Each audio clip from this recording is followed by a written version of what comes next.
Mesdames et messieurs, bonjour et soyez les bienvenus pour cette nouvelle édition de votre journal de 15 heures à la une dans l'actualité.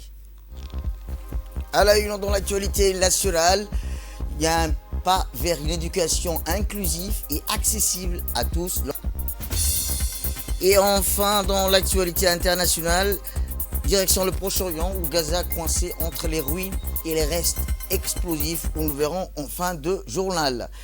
Eh bien, je vous dis dans le titre, l'école n'a plus de murs. Elle entre désormais dans chaque foyer. Allumons l'écran comme on allume l'esprit. Ce matin, c'est le nouveau bâtiment du CRIPEN qui a accueilli un événement historique pour le système éducatif, à savoir le lancement officiel de RTD Éduc, la toute première chaîne éducative nationale. Tarek Adnan. Mesdames et messieurs, nous nous trouvons ici au nouveau bâtiment du CRIPEN où vient de se dérouler une cérémonie marquante, le lancement officiel de la nouvelle chaîne RTD Éduc. Ce projet est le fruit d'une collaboration étroite entre le ministère de l'Éducation nationale et de la formation professionnelle et du ministère de la Communication chargé des postes et des télécommunications. Sous le slogan fort, l'école sort des murs et s'invite chez vous. Cette initiative vise à rendre accessible l'éducation à tous à travers la RTD, la télévision. Ce matin, le nouveau bâtiment du CRIPEN a accueilli un événement historique pour le système éducatif. Le lancement officiel de RTD Éduc, la toute première chaîne éducative nationale. Une initiative ambitieuse portée conjointement par le ministère de l'Éducation nationale et de la formation professionnelle et le ministère de la Communication chargé des postes et des télécommunications, qui marque une rupture nette avec les méthodes d'apprentissage traditionnelles. Sous le slogan percutant, l'école sort des murs, elle s'invite chez vous. RTD Éduc incarne bien plus qu'un simple projet audiovisuel, c'est une véritable avancée pédagogique visant à démocratiser l'accès au savoir sur l'ensemble du territoire national. Grâce à une programmation variée destinée aux élèves de tous niveaux, cours filmés, émissions interactives, contenus culturels et scientifiques, modules de révision, la chaîne offre un soutien éducatif gratuit et accessible même dans les zones rurales ou mal desservies. En croissant technologie, pédagogie et innovation, cette chaîne répond aux défis persistants liés à l'accès inégal à l'éducation, tout en renforçant la qualité des apprentissages. Elle constitue un levier puissant pour réduire les inégalités scolaires en donnant à chaque enfant, quel que soit son lieu de résidence, la possibilité de suivre les mêmes enseignements avec les mêmes ressources. En effet, ce projet ne se contente pas d'ajouter une chaîne à la grille des programmes télévisés, il marque un tournant profond dans la manière dont Djibouti conçoit l'enseignement et la transmission du savoir. Pour la première fois, le savoir quitte véritablement ses murs pour entrer au corps des familles qui s'affichent sur les écrans des salons, des chambres d'étudiants ou même sur les téléphones portables. En associant univers académique et médias modernes, RTD Éduc incarne une vision renouvelée de l'éducation, inclusive, interactive et orientée vers le futur. Elle place Djibouti parmi les pays africains qui investissent dans une éducation innovante, ancrée dans les réalités locales tout en anticipant les besoins de demain. Dans son discours, le directeur général de la radio-télévision de Djibouti, M. Aden Abdijama, a indiqué que RTD Éduc est une fruit du partenariat stratégique entre la radio-télévision de Djibouti et le CRIPEN, qui incarne pleinement notre engagement commun, a-t-il dit, de promouvoir une éducation de qualité, inclusive et innovante. Écoutons-le.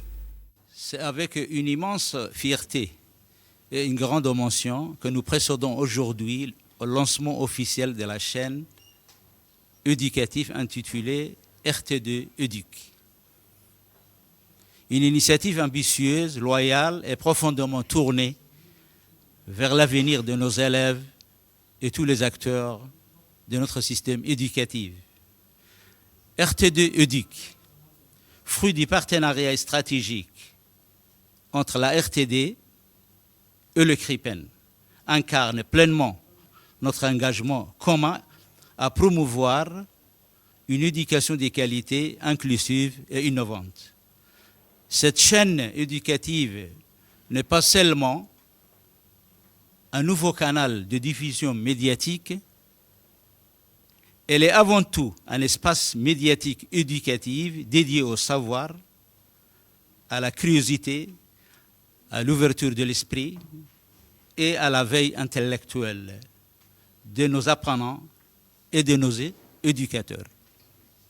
Grâce à la vision éclairée du président de la République, son Excellence Al-Hajj Ismail Omar Guelleh, initiateur de notre système éducatif moderne et son soutien indéfectible que la RTD EDUC offrira un véritable complément éducatif et innovant en dehors des cadres scolaires classiques. Excellences, Mesdames, Messieurs, l'éducation est notre plus belle chair, richesse. Et lorsque le média s'engage au service de cette mission noble, c'est toute la nation qui sera éduquée. Et aujourd'hui, avec RTD EDUC, la télévision devient un véritable outil d'enseignement-apprentissage. Je tiens ici à saluer l'implication constante du ministre de la Communication, l'engagement déterminé de son homologue du MENFOP et le partenariat stratégique de nos deux institutions, la RTD et le CRIPEN. De son côté, le ministre de la Communication a indiqué que RTD EDUC vient élargir et approfondir les missions fondamentales de notre service public de l'audiovisuel, a-t-il indiqué. Le ministre, informer, éduquer, divertir. Aujourd'hui, c'est la dimension éducative qui est placée au cœur de notre action. Écoutons le ministre de la Communication, M. Redouane Abdoulaye Badone. Le lancement officiel de la chaîne éducative RTD EDUC, la toute première chaîne éducative nationale. Cette initiative ambitieuse, née d'une collaboration exemplaire entre la radio-télévision de Djibouti et le Centre de recherche d'information et de production de l'éducation nationale, le CRIPEN, incarne une vision partagée, celle d'un audiovisuel pleinement engagé au service du savoir, de l'apprentissage et de l'égalité des chances. RTD EDUC vient élargir et approfondir les missions fondamentales de notre service public de l'audiovisuel. Informer, éduquer, divertir. Aujourd'hui, c'est la dimension éducative qui est placée au cœur de notre action. Avec RTD EDUC, nous faisons le choix d'une éducation accessible à toutes et à tous, quels que soient les lieux de résidence, quelles que soient les circonstances. Une éducation connectée à son temps, qui conjugue exigences pédagogiques, richesse culturelle, ouverture scientifique et sens civique. Je tiens à saluer ici l'engagement constant de mon collègue le ministre de l'Éducation nationale et de la formation professionnelle, dont le soutien actif a permis d'assurer l'adéquation entre les contenus diffusés et les besoins réels du système éducatif national. Je remercie chaleureusement les équipes de la RTD et du CRIPEN, techniciens, rédacteurs, pédagogues, qui ont uni leur talent et leur savoir-faire pour bâtir une grille de programmes à la fois innovante, stimulante et ancrée dans les réalités de notre société. Mesdames et messieurs, avec RTD EDUC, nous faisons le pari du savoir partagé. Le pari que l'audiovisuel peut devenir un puissant levier de transformation sociale. Un outil pour réduire les inégalités, valoriser l'excellence et cultiver la curiosité intellectuelle. Ce lancement n'est qu'une première partie, n'est qu'une première étape. Il nous reste encore beaucoup à accomplir. Mais aujourd'hui, nous posons une pierre angulaire dans l'édification d'une République plus éclairée, plus instruite et plus unie. Vive RTD EDUC, vive la coopération entre nos institutions au service de l'intérêt général, vive la République de Djibouti. Je vous remercie beaucoup. Et enfin, le ministre de l'Éducation nationale et de la formation professionnelle a rappelé que RTD EDUC est une programmation conçue pour éduquer, informer et inspirer des cours télévisés, interactifs, des émissions sur la culture, l'entrepreneuriat, l'environnement, la santé, la citoyenneté, les valeurs islamiques, sociales et culturelles, mais aussi des débats, des documentaires et des reportages du terrain. Écoutons le ministre. Nous sommes réunis aujourd'hui pour célébrer un moment historique pour notre système éducatif, le lancement de la RTD EDUC, la toute première chaîne éducative nationale de Djibouti. Cette chaîne est le fruit d'un partenariat stratégique entre le ministère de l'Éducation nationale et de la formation professionnelle et le ministère de la Communication et incarne une vision partagée et notre volonté commune de mettre la puissance des médias audiovisuel au service de l'éducation, de l'équité et du développement. RTD EDUC, c'est une programmation conçue pour éduquer, informer et inspirer des cours télévisés, interactifs, des émissions sur la culture, l'entrepreneuriat, l'environnement, la santé, la citoyenneté, les valeurs islamiques, sociales et culturelles, mais aussi des débats, des documentaires et des reportages de terrain. Autant de contenus pensés pour veiller à la curiosité, capter l'intention et offrir à chaque élève, à chaque citoyen, où qu'il se trouve, les mêmes chances d'apprendre et de réussir. Ces projets ambitieux n'auraient pu voir le jour sans l'implication active et déterminée des nombreux acteurs que je tiens à remercier chaleureusement. Le directeur général de la RTD pour sa collaboration exemplaire et la mise à disposition d'une plage horaire quotidienne de 5 heures, soit à peu près 35 heures par semaine sur la chaîne nationale. Le comité de pilotage de la chaîne éducative, à sa tête bien sûr le président, M. Abdeldirer, conseiller technique du ministre, pour son engagement méthodique et sa vision stratégique, sans oublier bien sûr la vice-présidente Acha aussi, qui est donc vraiment les deux personnes qui ont été aux côtés de la directrice générale et de l'équipe du CRIPEN pour mener à bien ce projet. Mais également, je n'oublierai pas l'inspection générale pédagogique, M. Abdellahi, dans son engagement rigoureux et de la validation des contenus. La directrice générale, Mme Loula, de la scolarisation de l'enseignement général, pour son appui dans l'encadrement et la qualité des productions réalisées au sein des établissements scolaires. La directrice générale du centre de formation de l'éducation nationale, qui n'est pas malheureusement avec nous, Omar Guélé, pour sa contribution également dans le domaine de la formation et de l'innovation pédagogique. Et les meilleurs pour la fin, la directrice générale du CRIPEN.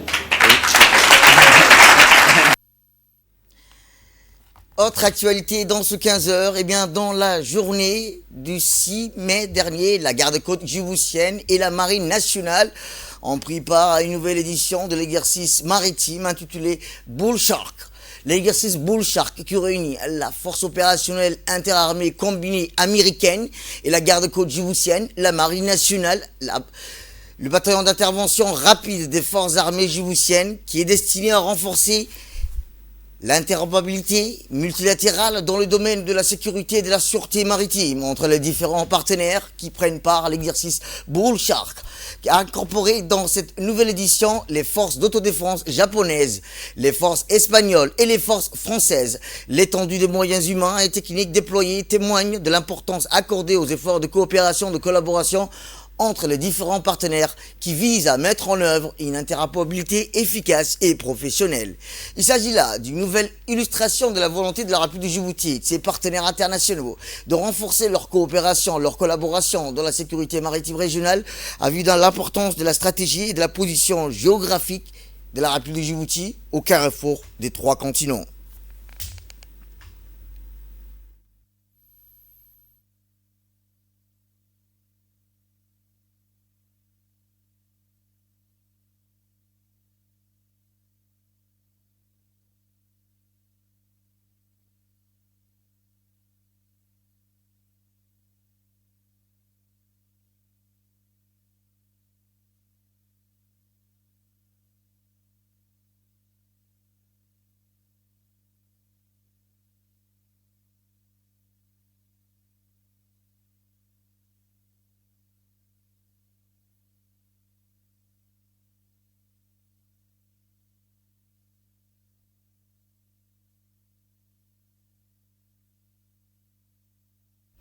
Autre actualité dans ce 15h, nous restons toujours dans le domaine maritime où le hall d'honneur du centre d'instruction navale de la garde-côte djiboutienne au camp de Doralé a abrité dans la journée du 7 mai dernier la cérémonie de clôture de la 6e édition de l'exercice maritime Bull Shark, l'exercice Bull Shark qui a réuni les forces opérationnelles interarmées combinées américaines de Corne d'Afrique, la garde-côte djiboutienne, la marine nationale, la brigade d'intervention rapide des forces armées djiboutiennes et les forces européennes Atalante, représentées par l'Espagne, les forces françaises stationnées à Djibouti et les forces d'autodéfense japonaises stationnées à Djibouti. Outre le colonel Waïs Omar Bourré, commandant de la garde-côte, ont pris part à cette cérémonie le général de brigade Balanger, commandant adjoint de la force opérationnelle interarmée combinée, de la Corne d'Afrique, le colonel Mohamed Ibrahim Habane, chef de division opérationnelle des forces armées djiboutiennes, ainsi que de plusieurs officiers supérieurs représentants des forces nationales et des partenaires internationaux. L'exercice Bull Shark est destiné à renforcer l'interopérabilité multilatérale dans le domaine de la sécurité et la sûreté maritime, dont les différents partenaires y prennent part. L'exercice comprenait des volets maritimes, terrestres, mettant en œuvre des opérations. L'étendue des moyens humains et techniques déployés témoigne de l'importance accordée aux efforts de coopération et de collaboration entre les différents partenaires qui visent à mettre en œuvre une interopérabilité efficace et professionnelle. La cérémonie s'est clôturée par la traditionnelle photo du groupe. Dans le même sillage, le général de brigade a indiqué et souligné que cet exercice avait offert l'opportunité de confronter des défis réalistes allant de la simulation d'opérations de recherche et de sauvetage aux tests d'interopérabilité. Le général a notamment exprimé son admiration, M. Ballanger, l'admiration face à l'intégration fluide et aux compétences stratégiques démontrées par la garde-côte côtière djiboutienne et le bataillon d'intervention rapide. Il a relevé aux intérêts des capacités innovantes et les solutions efficaces apportées à la force navale de l'Union européenne lors de différents scénarios. Le général a indiqué le déploiement rapide des forces françaises à Djibouti ainsi que l'appui technique fourni par les forces d'autodéfense japonaises ont également été salués comme des exemples frappants de coopération opérationnelle. Selon lui, ces moments illustrent le travail remarquable des professionnels engagés, capables de s'adapter aux situations complexes. Le général a ajouté que cette expérience avait non seulement renforcé la capacité des forces à agir de manière concertée, même avait aussi permis de tisser des liens plus solides avec les partenaires militaires régionaux.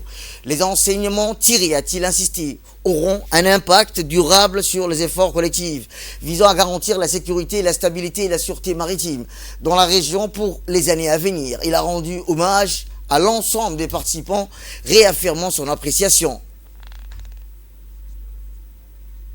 De son côté, le colonel Ouass Omar Bokoré, commandant de la garde-côte djiboutienne, a rappelé dans son allocution l'importance de ce type d'exercice qui permet, a-t-il dit, d'un côté, de renforcer les capacités opérationnelles de la garde-côte djiboutienne, de l'autre, raffermir ses liens de coopération et de collaboration avec ses partenaires internationaux. Il a aussi saisi cette occasion pour rappeler les efforts consentis, mis en place par la République de Djibouti pour le renforcement de la sécurité et la sûreté maritime. Il a aussi tenu à remercier le général de brigade Ballanger et les forces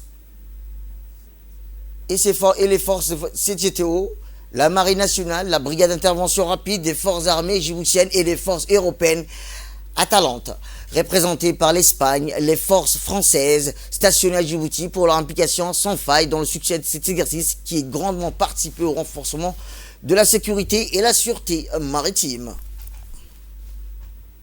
Santé à présent ou à l'occasion de la journée mondiale de lutte contre le paludisme, le ministère de la Santé, sous l'impulsion de son Excellence, le ministre a affirmé son engagement résolu en faveur de l'éradication du paludisme en lançant une semaine nationale de sensibilisation et de prévention.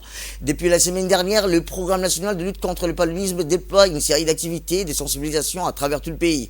Ces initiatives incluent notamment des jeux concours organisés à l'attention des divers publics, parmi lesquels les élèves des établissements scolaires, les jeunes fréquemment les centres de développement communautaire ainsi que les patients de structures sanitaires.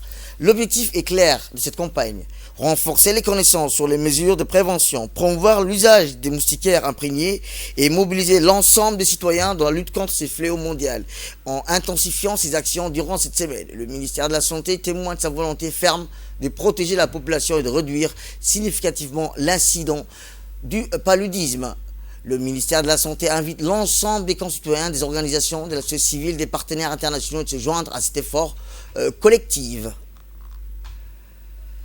Échange scolaire entre Djibouti et le Rwanda. C'est ainsi que la région d'Arta a vibré au rythme de la francophonie et de l'amitié entre le peuple dans le cadre d'un programme d'échange scolaire soutenu par l'Organisation internationale de la francophonie.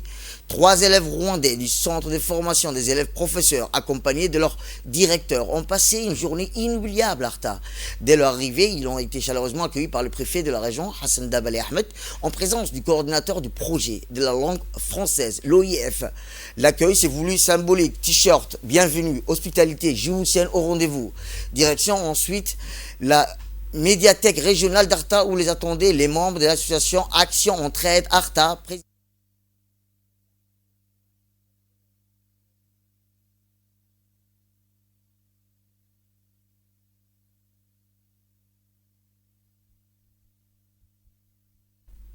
Après un mot de bienvenue du questeur conseil régional d'Arta, Aboubakar Omar Aden, la délégation rwandaise a plongé dans un riche immersion culturelle des jeux interactifs sur l'histoire du Rwanda de Djibouti. Projection d'un reportage sur la région et découverte, rappelons-le, des saveurs locales. Sorgho, galette, amboubr, samboussa, beignets étaient au menu. Au moment d'effort de ce jour, les élèves djiboutiens ont offert des livres auteurs francophones djiboutiens à leurs camarades rwandais. Eh bien, dans l'actualité internationale, direction le Proche-Orient, je vous disais, les organisations humanitaires et locales ont mis en garde à plusieurs reprises contre les risques posés par les munitions non explosées laissées par des mois de génocide israélien. Fin 2024, l'armée israélienne avait mené plus de 40 000 raids aériens sur Gaza. Selon les médias, le service de la lutte anti-mine des Nations Unies estime qu'entre 5% et 10% des munitions utilisées lors de ces opérations n'ont pas explosé. C'est tout pour cette édition. Merci à vous de nous avoir suivis. Restez avec nous pour la suite de nos programmes télévisés. Tout de suite, l'appel à la prière.